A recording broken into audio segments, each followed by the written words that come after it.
Assalamualaikum warahmatullahi wabarakatuh. Perkenalkan, nama saya Siti Fatimah, Prodi PGSD angkatan 2017, kelas B3, akan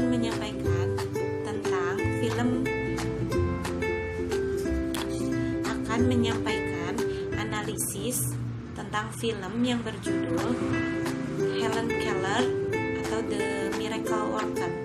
Di dalam film tersebut mengisahkan seorang anak perempuan yang berusia 10 tahun yang menderita tunanetra, tunawicara, dan tunarungu. Kegiatan sehari-harinya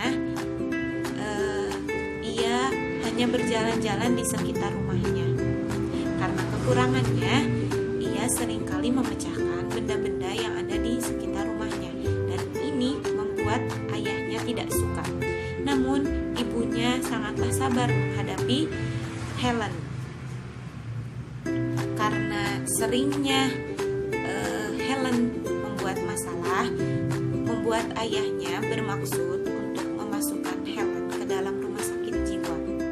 Mendengar hal tersebut, ibunya tidaklah setuju, karena ibunya yakin bahwa Helen akan berkembang di tangan yang tepat. Akhirnya suatu hari bibinya menyarankan supaya ayah Helen menghubungi Dr. Carlson untuk mencarikan Helen pengajar dan pengasuh. Akhirnya ayah Helen menyetujui apa yang menjadi pendapat dari bibi Helen. Dr. Carlson menyampaikan kepada Nyonya Andi Sullivan terkait keinginan ayah Helen. Nyonya Andi Sullivan akhirnya menyetujui apa yang menjadi keinginan ayah Helen. Nyonya Andi Sullivan ingin mengajarkan dan membawa Helen ke rumah yang tidak terpakai. Nyonya Andi Sullivan yakin jika Helen masih terus bersama orang tuanya, maka Helen akan sulit berkembang.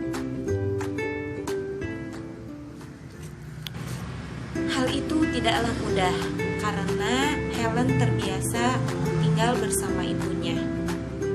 Oleh karena itu, hal yang pertama yang diajarkan Nyonya Andi Sullivan kepada Helen yaitu terkait kemandirian, seperti makan dengan menggunakan sendok.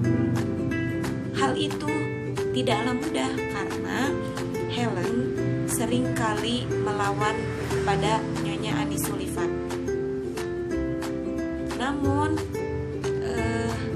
berkat dari kesabaran dan ketekunan yang dilakukan oleh Nyonya Andi Sullivan, akhirnya Helen berkembang. Setelah itu, Nyonya Andi Sullivan mengajarkan cara berkomunikasi yang baik dengan menggunakan bahasa isyarat, yaitu dengan jari. Hari demi hari terus berlalu. Orang tua Helen sudah tidak sabar menanti perkembangan Helen. Sehingga orang tua Helen bermaksud untuk membawa Helen pulang. Namun Nyonya Andi Sullivan tidak menyetujui karena Nyonya Andi Sullivan menginginkan Helen untuk belajar benda-benda yang ada di alam. Sehingga Nyonya Andi Sullivan meminta waktu tambahan kepada orang tua Helen. Walau awalnya sulit, namun akhirnya Nyonya Andi Sullivan mendapatkan izin dari orang tua Helen. Dan akhirnya berhasil. Apa yang menjadi harapan dari Nyonya Andi Sullivan sudah tercapai. Mungkin itu yang bisa saya sampaikan terkait analisis film Helen Keller. Pelajaran yang bisa saya ambil dari film tersebut ialah saat anak sedang emosi, atau melakukan kesalahan, maka tidaklah dibenarkan kita orang tua untuk memberikan reward. Kemudian jadilah orang tua yang tegas namun tidak keras. Untuk pengajar, jadilah guru yang sabar, tekun, dan kreatif. Mungkin itu saja yang bisa saya sampaikan. Kurang dan lebihnya saya mohon maaf. Assalamualaikum warahmatullahi wabarakatuh.